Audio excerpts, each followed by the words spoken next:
Halo guys, assalamualaikum, selamat datang kembali di NN Top 11 Channel. Apa kabar semuanya? Semoga teman-teman selalu sehat dimanapun berada. Tidak terasa sekarang kita sudah berada di pertengahan musim. Dan saat ini setiap laga menjadi lebih penting dan lebih krusial. Bukan hanya di Liga saja, tapi di Cup dan di Liga Champion. Lawan yang akan kita hadapi semakin sulit. Jadi tantangan sebenarnya baru akan dimulai.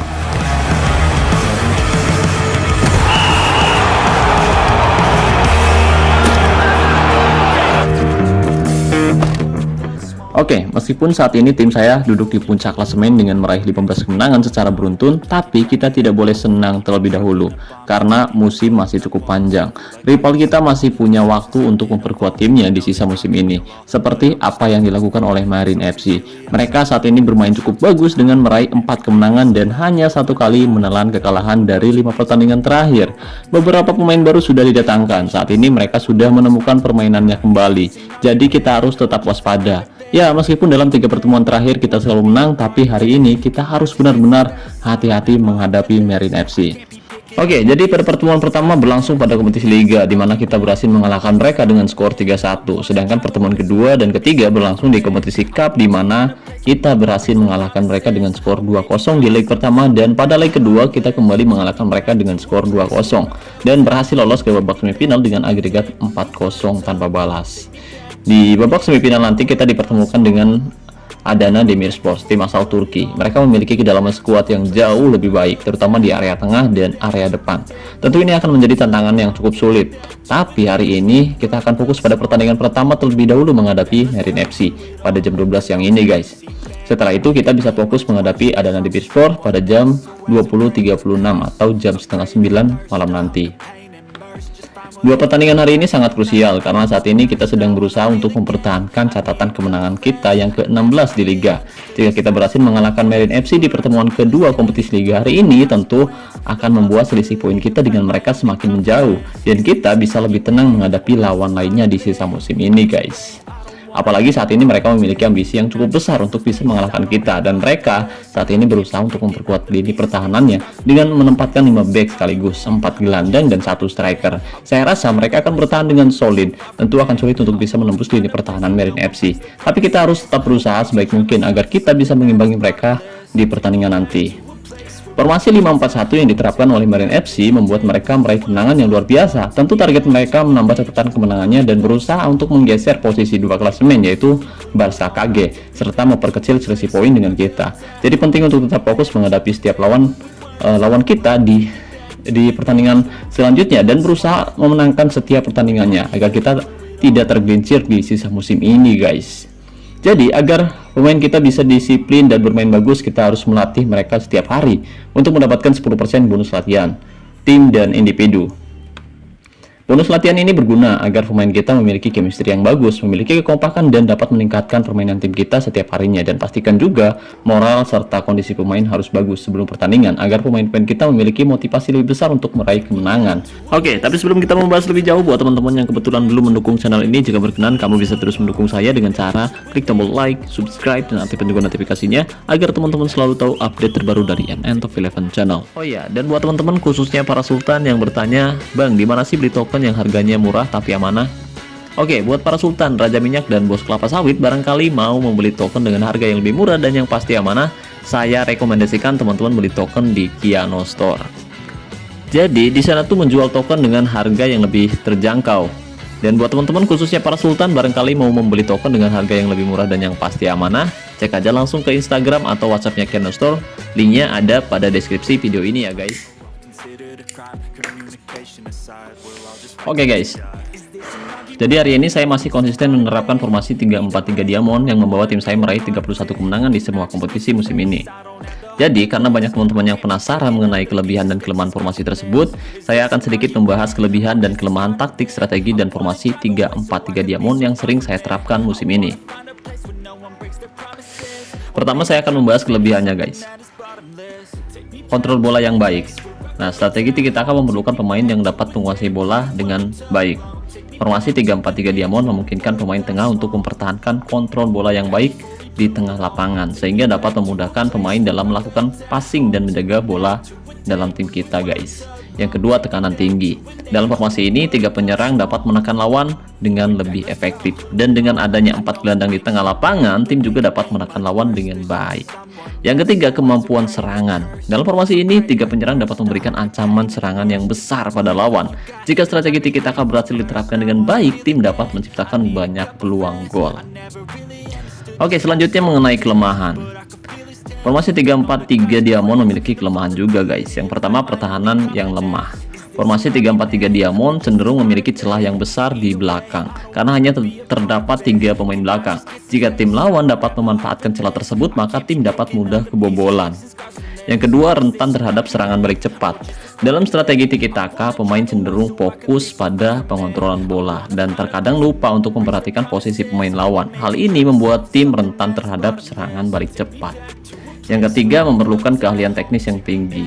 Strategi tiki-taka memerlukan keahlian teknis yang tinggi dari seluruh pemain kita guys. Hal ini dapat menjadi masalah jika ada beberapa pemain di dalam tim kita yang tidak mampu menguasai teknik yang baik seperti passing, penempatan posisi, dan kreativitas. Ada juga dribble dan beberapa atribut yang menjadi kombinasi agar taktik, strategi, dan formasi 3-4-3 Diamond ini bisa lebih efektif. Oke, sedangkan untuk taktiknya sendiri, di sini saya menerapkan taktik dengan mental tim menyerang. Kira-kira apa kelemahan dan kelebihan ketika kita menerapkan taktik dengan mental tim menyerang? Oke, sekarang mari kita bahas kelebihannya terlebih dahulu. Yang pertama, mencetak lebih banyak gol. Taktik menyerang memungkinkan tim kita untuk mencetak lebih banyak gol dan memenangkan pertandingan. Dengan mengirim banyak pemain ke depan dan mencoba menciptakan peluang di wilayah lawan, tim dapat meningkatkan kemungkinan mencetak gol. Yang kedua, meningkatkan semangat tim. Taktik menyerang dapat meningkatkan semangat tim dan kepercayaan diri tim kita guys. Dengan mencetak gol, tim dapat merasa lebih percaya diri dan bersemangat saat menghadapi lawannya guys. Yang ketiga, membuat lawan tertekan. Taktik menyerang dapat membuat lawan tertekan dan sulit mempertahankan serangan tim. Hal ini dapat menghasilkan kesalahan-kesalahan dari tim lawan yang dapat dimanfaatkan oleh tim kita untuk mencetak gol. Namun, menerapkan taktik menyerang juga memiliki kelemahan yang perlu kita perhatikan. Di antaranya, rentan terhadap serangan balik cepat. Saat banyak pemain dikirim ke depan, tim menjadi rentan terhadap serangan balik dari lawan. Hal ini dapat membuat tim kita kebobolan dan kehilangan momentum dalam pertandingan, guys. Yang kedua, kondisi fisik pemain. Taktik menyerang memerlukan kondisi fisik yang baik dari seluruh pemain di tim inti kita. Pemain harus mampu mempertahankan tekanan dan intensitas selama pertandingan yang dapat menyebabkan kekalahan dan cedera. Yang ketiga, terlalu banyak resiko. Taktik menyerang dapat terlalu banyak mempertaruhkan resiko, terutama jika tim kita tidak mampu mencetak gol atau membuat kesalahan yang dapat dimanfaatkan oleh lawan. Hal ini dapat menyebabkan kekalahan. Nah, saran saya buat teman-teman yang menelan kekalahan hari ini, jangan terlalu mempermasalahkan kekalahan. Ingatlah bahwa Game of Eleven hanya sebuah permainan. Kekalahan adalah bagian dari proses belajar dan kamu dapat mengambil pelajaran dari kekalahan tersebut untuk meningkatkan kemampuan kamu di pertandingan selanjutnya. Jangan membiarkan emosi menguasai diri kita. Cobalah untuk mengontrol emosi kamu dan jangan biarkan kekalahan membuat kamu marah atau frustasi. Jika kamu merasa frustasi atau emosional, tarik napas dalam-dalam dan cobalah untuk bersikap tenang. Dan kamu harus fokus pada strategi permainan kamu. Daripada merasa terlalu sedih atau marah karena kekalahan, cobalah untuk fokus pada strategi dan taktik yang kamu terapkan. Kamu dapat memikirkan cara-cara untuk meningkatkan kemampuan tim kamu di pertandingan selanjutnya. Dan yang terakhir, nikmati permainan ini guys. Nikmati Game of Eleven. Karena yang terpenting bermain Top Eleven itu adalah tentang kesenangan dan hiburan. Jadilah positif dan jangan terlalu mempermasalahkan kekalahan, tetapi gunakan kekalahan sebagai pelajaran untuk menjadi lebih baik ke depannya guys. Oke, buat teman-teman yang hari ini kalah, tetap semangat, tetap berusaha, tetap berlatih. Semoga teman-teman bisa juara. Oke guys, pertandingan antara Marine FC versus FC Buteng akan segera berlangsung kurang dari 1 menit lagi. Tapi sebelum itu saya akan mendukung teman kita, Coach Roberto Hongo, yang akan segera bertanding. Oke, saya sudah mendukung dan kita akan kembali ke pertandingan antara Marine FC versus FC Buteng. Kita lihat susunan dari kedua kesebelasan. Marine FC memiliki kualitas mutu di angka 101,1%, sedangkan FC Buteng memiliki mutu di angka 101,4%. Jadi memang jika kita lihat dari kualitas mutu kedua kesebelasan cukup seimbang, satu sama lain masih bisa saling mengalahkan, terutama Marine FC yang memiliki misi balas dendam.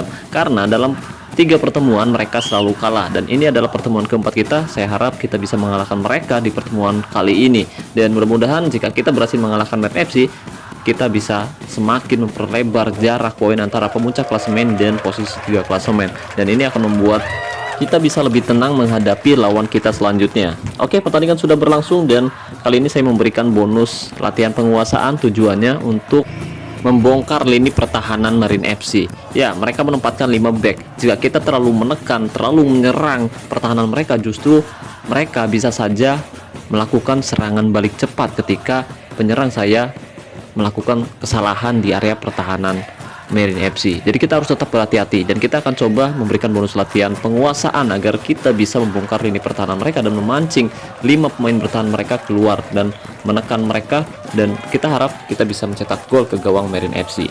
Oke, serangan kali ini dilakukan oleh FC Buteng. Umpan pada Nicolas Otamendi ke tengah, ada Frank Lampard di sana, cukup tenang, jauh ke depan waktu yang dituju, ada Camps di sana, umpan crossing, Lionel Messi tanduk saja dan gol, luar biasa. Ya, kita berhasil membongkar lini pertahanan dari Marin FC yang sangat rapat, sangat kokoh, sangat solid, dan kita lihat bahwa Messi yang memiliki postur cukup pendek justru berhasil mencetak gol lewat tandukannya yang luar biasa masuk ke gawang Marin FC dan membawa FC Buteng unggul 1-0 di menit ke-18. Kali ini serangan kembali dilakukan Marin FC. Umpan ke tengah, ada Prabowo di sana, bagus sekali umpan lebar ke sisi sebelah kiri, ada Dias di sana, masih bisa digagalkan. Ada Elkan Bagot yang bermain sangat luar biasa. Bagot mencuri bola dan menghentikan serangan Marin FC.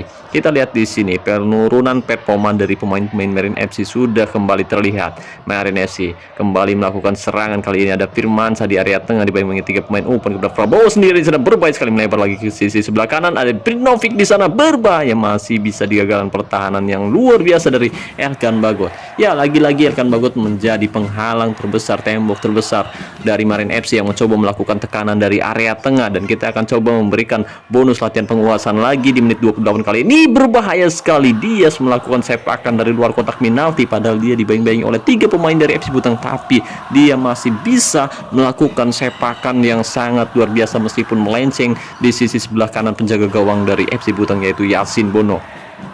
Oke, jelas di sini kita lihat bahwa pemain-pemain saya sangat-sangat kesulitan untuk bisa menembus lini pertahanan dari Marin FC yang menempatkan 5 back sekaligus. Tapi kita lihat usaha yang dilakukan oleh pemain dari FC Buteng justru membuahkan hasil, meskipun hanya 1 peluang yang mereka coba lakukan, tapi 1 gol langsung tercipta. Dan kita lihat efektivitas yang dilakukan oleh pemain-pemain FC Buteng sangat luar biasa di pertandingan kali ini. Tapi jangan senang terlebih dahulu, menit-menit masih cukup panjang, dan kita tahu bahwa Marin FC masih memiliki kemampuan yang luar biasa. Kali ini mereka melakukan serangan kembali dari sisi sebelah kanan, ada bola Nevik di sana dari sisi sebelah kanan dibayangi oleh Kaplan. Umpan ke tengah, ada Prabowo di sana, berbahaya sekali dan bagus sekali. Yasin Bono berhasil menepis kulit benar dengan sangat-sangat lihai di sana pemirsa. Ya, penempatan posisi yang luar biasa dari Yasin Bono, kecepatan dan kemampuan dia mengantisipasi refleks yang luar biasa, menghentikan tendangan jarak dekat yang dilakukan oleh Prabowo, pemain dari Marin FC. Kali ini Prabowo menggiring bola dari tengah melewati Elkan Bagot, dan hampir saja tembakan Prabowo sayang sekali masih melenceng dari sasaran dan melambung keluar lapangan, hanya menghasilkan tendangan gawang untuk FC Buteng. Menit 44 paruh waktu. Kita lihat di sini formasi 3-4-3 yang saya terapkan masih menyulitkan Marin FC untuk bisa membobol pertahanan dari FC Buteng di babak pertama ini pemirsa. Oke, jika kita perhatikan di sini, dari kesebelasan Marin FC ada celah di area tengah pertahanan mereka, yaitu Son yang mendapatkan nilai 6,6.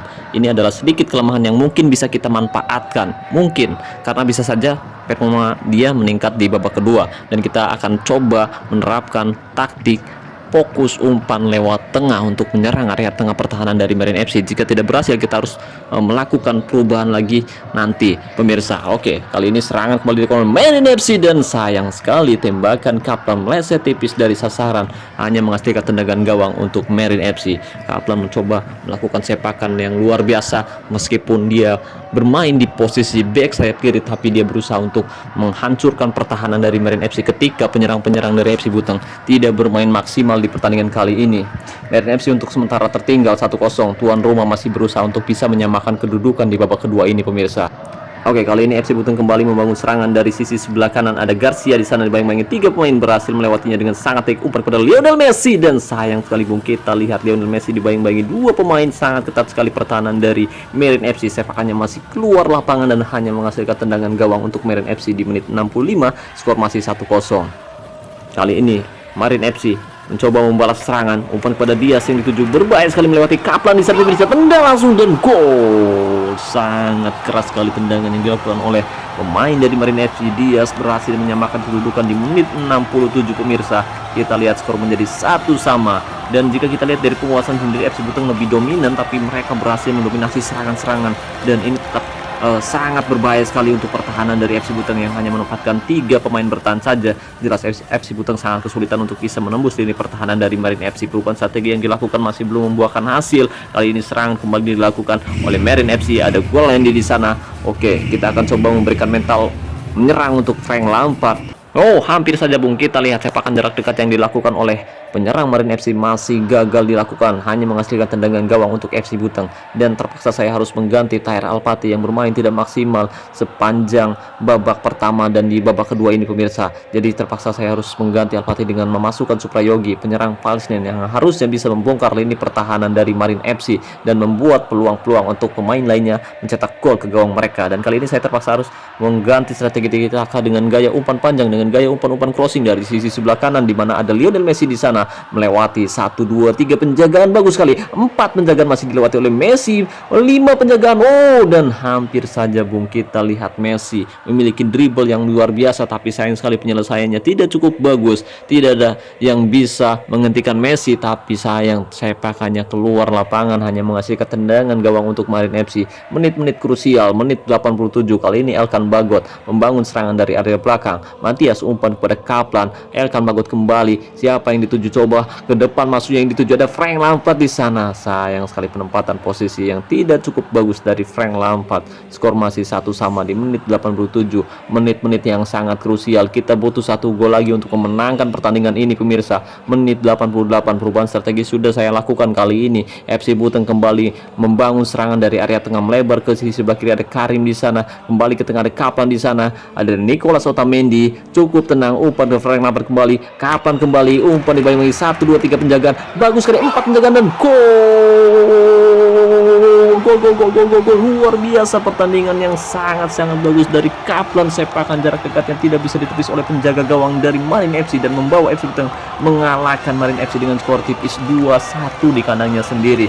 Kita lihat tuan rumah bermain sangat luar biasa, melakukan tekanan yang sangat hebat, memiliki pertahanan yang sangat solid, tapi hancur oleh pemain bertahan yang bisa mengemas 1 gol di akhir babak kedua pemirsa. Ya, kita lihat bahwa untuk penguasaan bola sendiri, karena FC Buton melakukan tekanan dengan gaya umpan pendek atau dengan strategi tiki-taka, berhasil menguasai dan mendominasi penguasaan bola sampai 60% berbanding 40%. Dan dari total tembakan sendiri cukup berimbang. Marine FC melakukan 9 kali percobaan tembakan, 2 tepat sasaran dan hanya 1 berbuah gol. Sedangkan FC Buton melakukan 10 kali percobaan tembakan, 2 tepat sasaran dan 2 berbuah gol. Jadi untuk efisiensi tembakan sendiri FC Buton lebih dominan dan lebih efisien. Dari total 2 percobaan tembakan, 2 berbuah gol, dan FC Buton lebih dominan.